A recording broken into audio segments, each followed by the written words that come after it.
मला तुमच्या computer skills upgrade करायच्या आहे? दिशा कम्प्युटर इन्स्टिट्यूट घेऊन आले आहेत महा डिस्काउंट ऑफर।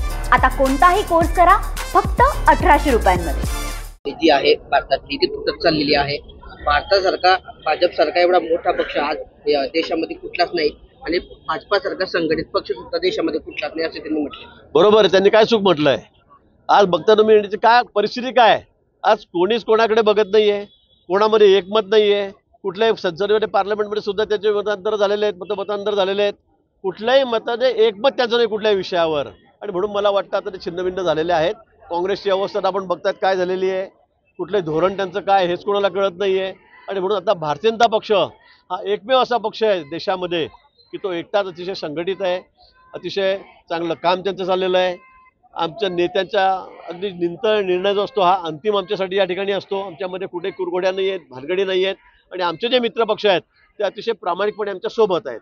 भाऊ, एक संजय राऊतांनी आज मोठा घोषणा केला आहे। त्यांनी म्हटलं की बाळासाहेब ठाकरे आणि शरद पवारांनी कायद्याच्या चौकटीबाहेर मोदी शहांना मदत केली होती गेल्या काळामध्ये।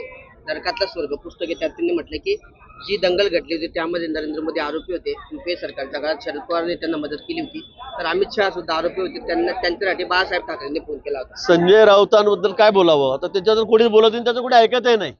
वाटेल तसं काहीतरी फालतू बडबड करत असतात। युद्ध चालू असताना सुरू असताना मोदींनी राजीनामा द्यावा, अमित भाईंनी राजीनामा द्यावा, सैन्याबद्दल आक्षेपार्ह बोलणं, मला वाटतं या माणसाला कोणी तर गांभीर्याने घेत नाही, त्यामुळे त्यांच्याबद्दल न बोललेलं बरं मला असं वाटतं।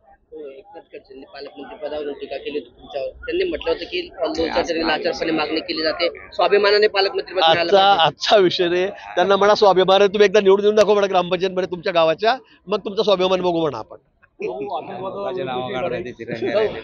आतंकवादाविरुद्धची लढाई अल्पविराम आहे, पूर्णविराम नाही।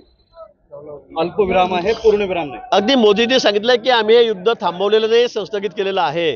पुन्हा जर पाकिस्तानमधून कोणी त्या ठिकाणी कुरघोड्या केल्या, अतिरेक्यांनी कुरघोड्या केल्या आणि पाकिस्ताननी त्याच्या सेनेने त्यांना जर मदत केली तर आम्ही पुढे या ठिकाणी थांबणार नाही, कोणाचंही ऐकणार नाही। पुढे पाकिस्तानचा नावच आम्ही जगाच्या नकाशावरून काढून टाकू, हे माननीय पंतप्रधानांनी ठणकावून आमच्या सेना दलांनी त्यांना सांगितलेलं आहे, आणि मला वाटतं ते योग्य आहे। मला तुमच्या कम्प्युटर स्किल्स अपग्रेड करायच्या आहे? दिशा कम्प्युटर इन्स्टिट्यूट घेऊन आले आहेत महा डिस्काउंट ऑफर। आता कोणताही कोर्स करा फक्त 1800 रुपयांमध्ये।